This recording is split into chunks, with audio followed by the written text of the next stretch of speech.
I want you to just look at your phone for a second. Or if you're driving, just picture it. Think about the last app you opened. Everything on that screen, every single pixel is engineered for one thing: speed. Mm-hmm. Frictionless transactions. Exactly. You click buy now, and if that package isn't on your doorstep in, 48 hours, you're annoyed.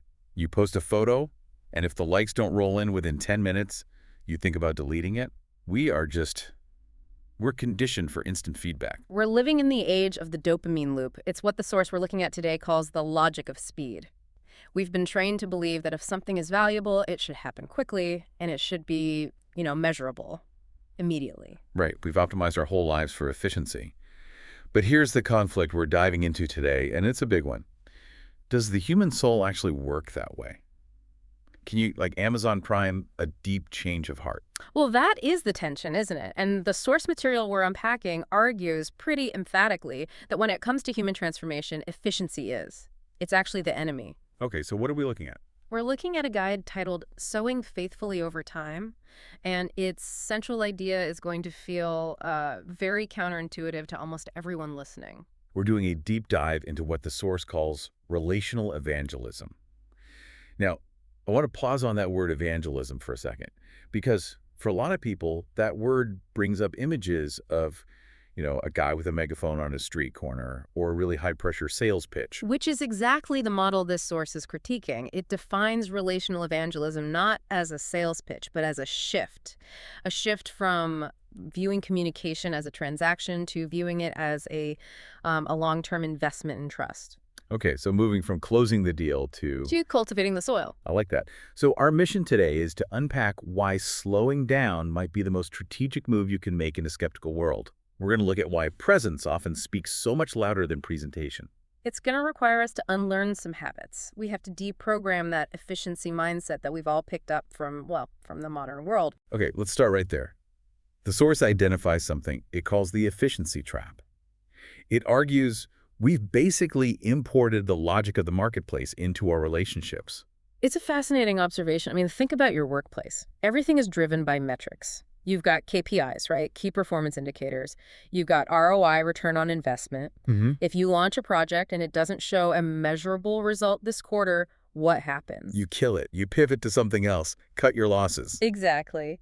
But the source argues we've started treating people like projects. We go into conversations with this hidden agenda. I need to get this person to agree with me, or I need to get them to make a decision right now. We're looking for a relational ROI. A relational ROI. And the source calls this the event-driven model. We want the big moment, the lightning bolt. The closed deal. But what happens when you treat a human being like a target? They feel it instantly. Humans have a sixth sense for when we are being instrumentalized. That's the term the source uses. Right. When someone's talking to you just to get something out of you. Yeah, even if that something is a good thing, like a spiritual decision. You don't open up. You put your shields up. Double lock the door. Yeah.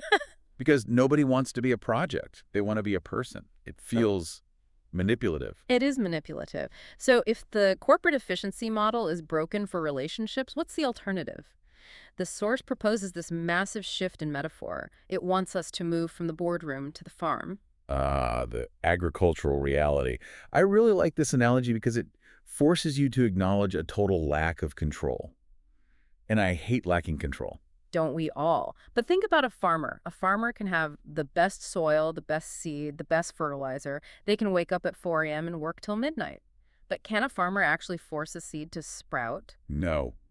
You can't stand over a corn stalk and just scream at it to grow faster. It doesn't work that way. It doesn't. And the source leans on a biblical reference here, specifically with Paul and Apollos in the New Testament. Paul says, I planted, Apollos watered, but God gave the growth. That distinction seems crucial, the division of labor. It's the core of the whole argument. We control the faithfulness of the sowing. The quality of our love, our listening, our presence. But we have zero control over the timing of the harvest. Which is incredibly frustrating if you're an efficiency person. We want to control the outcome. It is. But it's also liberating. If you really get this, it takes the weight of the world off your shoulders. The source makes a profound claim here I want to highlight. Yeah. It says, trust moves at a different speed than information. Trust moves at a different speed than information. Let's unpack that. Well, you can transmit information instantly. You can blast a theology textbook or a sermon to someone's phone in a nanosecond. They have the info. But trust. Trust is different. The source calls it the currency of the kingdom, and it says it cannot be mass-produced. It has to be grown.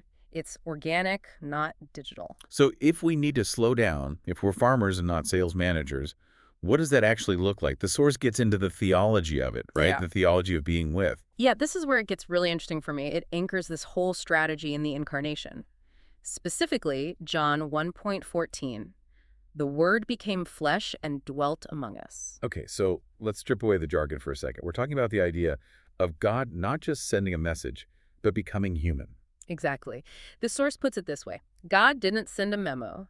He didn't write, I love you in the clouds, or shout instructions from the sky. He moved into the neighborhood. But look at the timeline the source highlights. This is the part that usually blows people's minds. You mean the silent years? The silent years.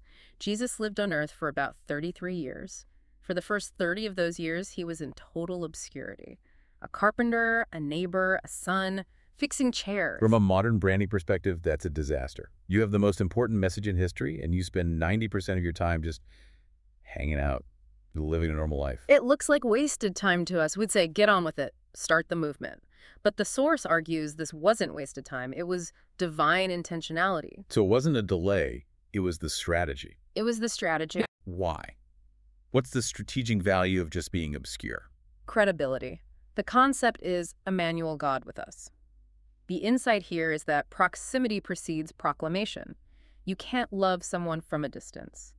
Those 30 years of being a neighbor earned him the right to be heard in the final 3. So he played the ultimate long game. He did.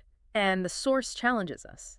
If the divine thought it was necessary to spend decades building relational capital, why do we think we can bypass that step and just jump to the lecture? That's a heavy question. It suggests our impatience isn't just a personality flaw. It's a fundamental misunderstanding of how truth is actually transferred. It's transferred through embodiment, not just explanation. People need to see the message lived out before they care about the message spoken. I want to see this in action. The source brings up a case study that really highlights this. The story of the woman at the well. Yes, John chapter 4. It's a classic text, but the source analyzes it through this lens of relational pacing, which it brings out details you might miss. Okay, set the scene for us. It's noon, the heat of the day. Jesus is tired, sitting by a well in Samaria. A local woman comes to draw water. Now, we have to get the cultural barriers here. A Jewish rabbi speaking to a Samaritan woman was scandalous. There were gender barriers, ethnic hostility, moral barriers. So the efficient approach would be to just, call out her sins, tell her she's wrong, tell her who you are, boom, done. Right. Here are 3 things you need to know, sign here. But Jesus breaks the script. He doesn't start with a statement. He starts with a question. Will you give me a drink? Yes. He asks for a favor. Yeah. That feels significant. It's huge. He puts himself in a position of need. He makes himself vulnerable. By asking for water, he's saying, you have something I need. That dismantles the power dynamic instantly. And the source points out he doesn't bring up the living water, the spiritual stuff, until after they've made a human connection. Correct. And even then, it's a dialogue. He listens to her pushback. He validates her longing. He's not steamrolling her. He's walking with her. And the outcome? She leaves her water jar behind. That's symbolic, right? She came for literal water, but she left the jar because she found something better. But here's the key part. She runs back to her village and tells them, come see a man who told me everything I ever did. She becomes a witness. But she didn't attend a seminar. She didn't memorize a tract. No. Her transformation wasn't from an information dump. It was the result of being seen. She had a genuine encounter with someone who treated her with dignity first and truth second. So we have the theory, the theology, the example. Now let's get practical. The source offers some tools for how to do this slow work. And the first one is something we all think we do. But we're terrible at it. Listening. I feel attacked. We all should. The source argues that for us, listening has become just waiting for your turn to speak. We're formulating our rebuttal while the other person is still talking. Listening to respond instead of listening to understand. Exactly. The source elevates listening to a spiritual discipline. It calls for a holy attention. And the primary tool for this is the question. Like at the well. Yes. Or questions like, what do you want me to do for you? The source points out that questions invite self-discovery. Statements provoke defense. There's a line in the source I highlighted. Resistance often masks deep relational pain, not just intellectual doubt. That is a crucial insight. If someone is aggressively arguing against faith, we think, I need a better argument to defeat them. But the source says, no, stop. That aggression is usually protecting a wound. Maybe they were hurt by the church. If you win the debate, you might lose the person. So the goal isn't victory. No, it's discernment. Discernment over debate. Always. The second tool the source mentions is one of my favorites, but it's becoming a lost art: hospitality, specifically the table. This is so powerful. The source argues that in our fragmented, lonely digital world, just opening your physical home is a radical act. It talks about the early church. They didn't have mass media. How did they grow? They grew through shared meals and living rooms. The source says the ordinary is actually extraordinary. Real work happens at dinner tables over coffee. But this requires something that I struggle with. The source calls it interruptibility. The enemy of the efficiency trap. If you're efficient, you're scheduled. If you're scheduled, you're not interruptible. And if you're not interruptible. You miss the point. Think about Jesus again, the bleeding woman's case. In almost every major miracle, he was on his way to do something else. He had an agenda, but he allowed himself to be interrupted. He stopped for the one person. He did. The source challenges us to view interruptions. That phone call when you're busy, that neighbor stopping by, not as annoyances, but as divine appointments. That's a hard reframe. I love my schedule. We all do. But intimacy is inefficient. Love is inefficient. If you want to sow seeds of trust, you have to be willing to waste time with people. Okay, let's pivot to context, because doing this with a stranger is one thing. But the source identifies two arenas where this is hardest. First one, family. Oh, the hardest audience, without a doubt. Why is it you can have a great conversation with a coworker, but the moment you bring it up at Thanksgiving dinner, it turns into World War III? Because they know you. They know your history, your baggage. They remember who you were before you changed. So what's the strategy? The sales pitch definitely doesn't work there. The source advises loving without control. It says that with family, your words are often the least effective tool you have.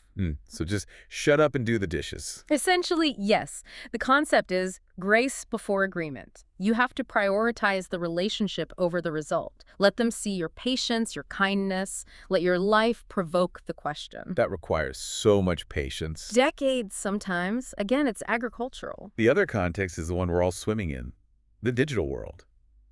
The source has some rules for digital presence that I think are absolutely vital. For sure. The digital marketplace is built on outrage. It's performative. The source calls it a trap of performative righteousness. It's all about the hot take, dunking on the opponent. Right. And the source suggests a countercultural approach. Digital incarnation. How can you be incarnational, fleshy, and real on, like, Facebook? By being the calm voice. By refusing to engage in the outrage. The source says we need to value presence over performance. Before you post, you ask, does this build trust, or am I just shouting into the void? So if it's just noise, don't post it. Exactly. The source argues that gentleness in a digital space is so rare that it's actually shocking. It stands out.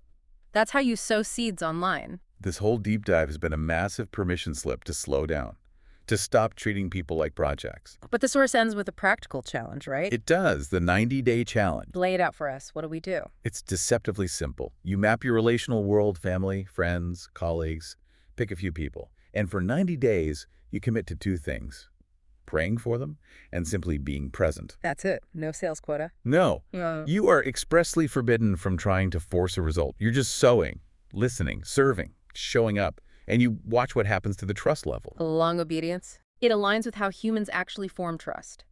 We don't trust people who are trying to close a deal. We trust people who are consistently there for us, no strings attached. It really flips the script. We usually ask, how can I share the gospel more? Right. But the source leaves us with this unsettling final thought. What if the question is not whether you are sharing the gospel enough, but whether you are walking with people long enough for the gospel to be heard? Walking with people long enough for it to be heard, that hits home. It changes the focus from my performance to my persistence. Did I stay? And it creates space for God to do the work only God can do. We plant, we water, but we don't have to carry the crushing weight of manufacturing the growth. That is a much better and honestly a much lighter way to live. Thank you for walking us through this. And to you listening, maybe take that challenge. Pick a relationship. Slow down. Be interruptible. Yeah. And just see what grows. Thanks for diving with us.